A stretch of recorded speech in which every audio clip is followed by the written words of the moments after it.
It starts like any other weekday, traffic humming, radio half ignored,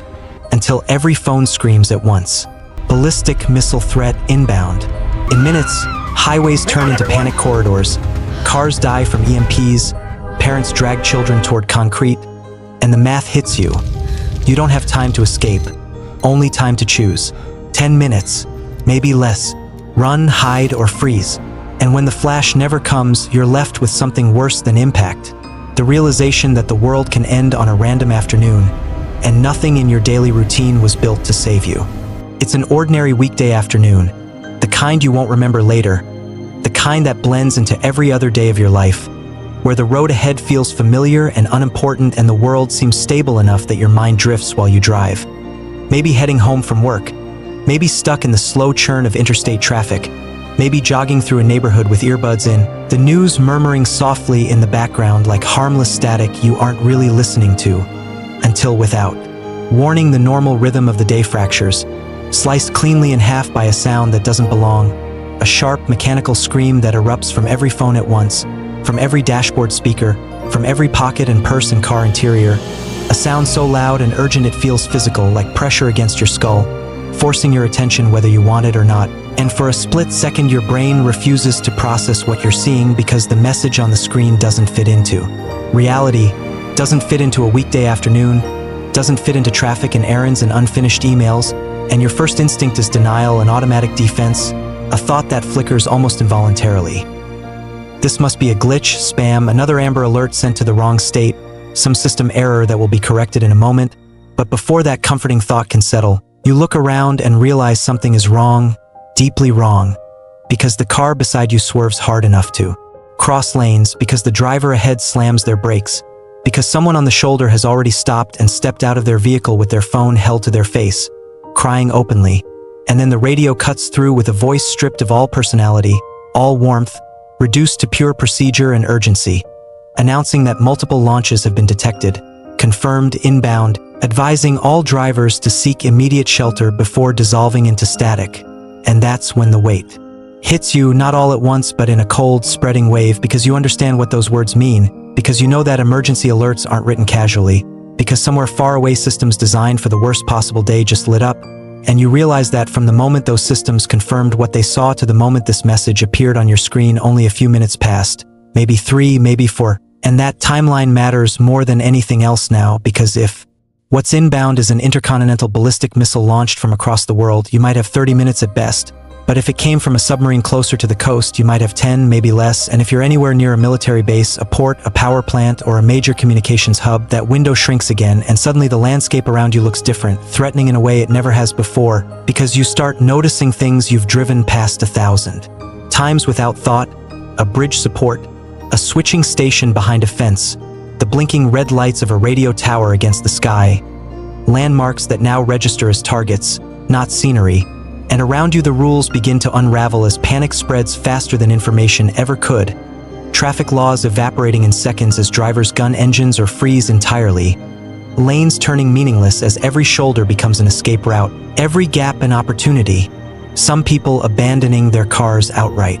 and sprinting toward the nearest building, pounding on doors, pulling children by the hand, while others sit frozen behind the wheel, staring forward as if still waiting for permission to react. And you feel your own thoughts accelerate into calculations you never planned to make, remembering fragments of information you absorbed years ago and never expected to use, about electromagnetic pulses detonated high in the atmosphere that can silently kill electronics across entire regions, about how modern vehicles packed with microprocessors can go dark in an instant while older ones might keep running, about how an EMP is invisible, painless, and absolute. And as if on cue, you see proof unfolding in real time when a sleek electric car nearby flickers, its display dying to a blank square of nothing, while an old, rusted truck further up the shoulder continues to idle, rough but alive. And the realization tightens your chest because it means the first weapon may not even be the blast you're imagining, but the collapse of the systems you depend on to move, to communicate, to decide. And your gaze keeps snapping upward to the sky even though you know there's nothing to see yet. No warning sign. No trail, no sound, just an invisible countdown running whether you acknowledge it or not. And your mind flashes to the Hawaii false missile alert years ago. The images of people hiding in sewers, abandoning cars on highways, cramming into storm drains and basements and under overpasses, convinced they had minutes to live, and that memory is no longer abstract because now you're standing inside it, and the math starts pounding in your head with each breath. Concrete and brick can cut most gamma radiation. Car doors offer almost nothing. Fallout doesn't arrive instantly, but it will come. Wind will carry it, and the road you're on suddenly feels like the worst place to be, an open ribbon with no protection, no depth, no shelter, just exposure, and you glance at your fuel gauge, your oil light, your phone battery, realizing how fragile your options are, how easily a stall or a dead battery could lock you in place. And all around you the protocol has fully collapsed now into raw human instinct as families cut across medians. People shout at strangers to duck, to move, to hurry, as a vehicle ahead stalls and refuses to restart, dash lights dead. An EMP casualty reduced to an immobile obstacle, forcing others to swerve and abandon it, while somewhere nearby a man pries open a maintenance vault and helps his wife climb down a ladder into darkness because underground suddenly feels like salvation,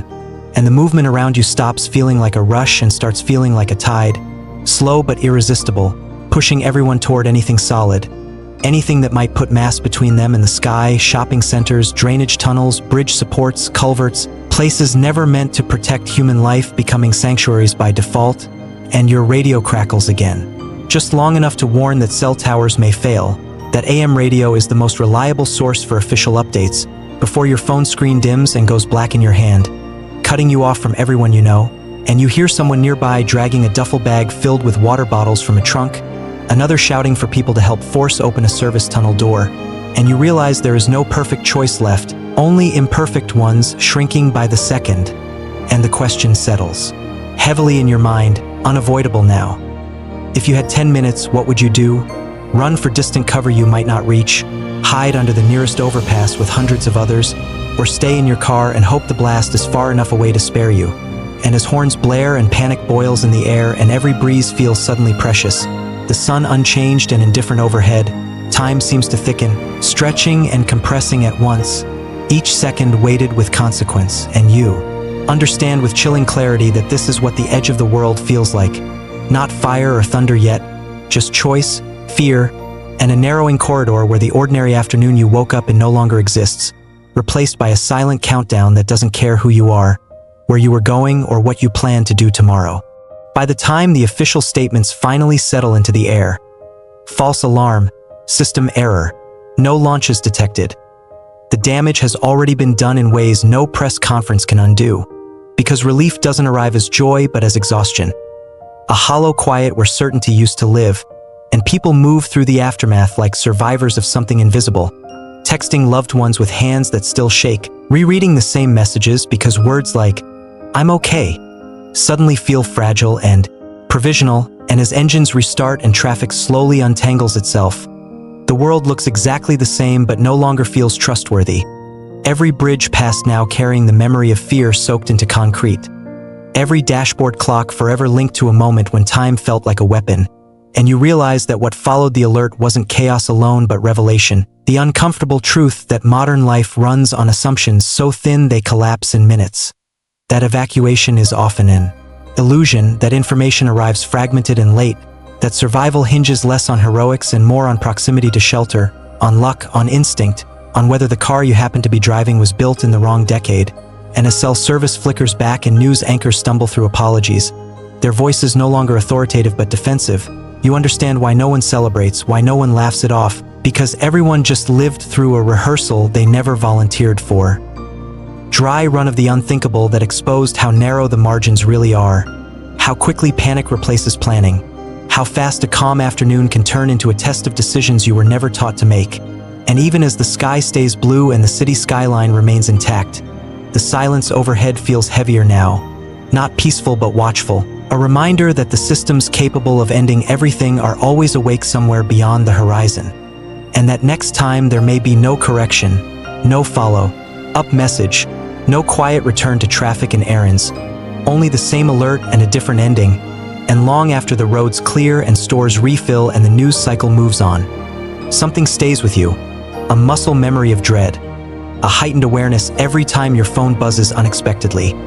every time an emergency tone cuts through the noise of daily life, Because once you've felt how quickly the world can tip from routine into countdown, you don't forget it, you just carry it forward, knowing that preparedness isn't paranoia and that the most dangerous part of that afternoon wasn't the threat itself, but how unready everyone was to face it. And in that understanding, unsettled and unresolved, the story doesn't really end. It just goes quiet, waiting for the next time the sirens decide to speak.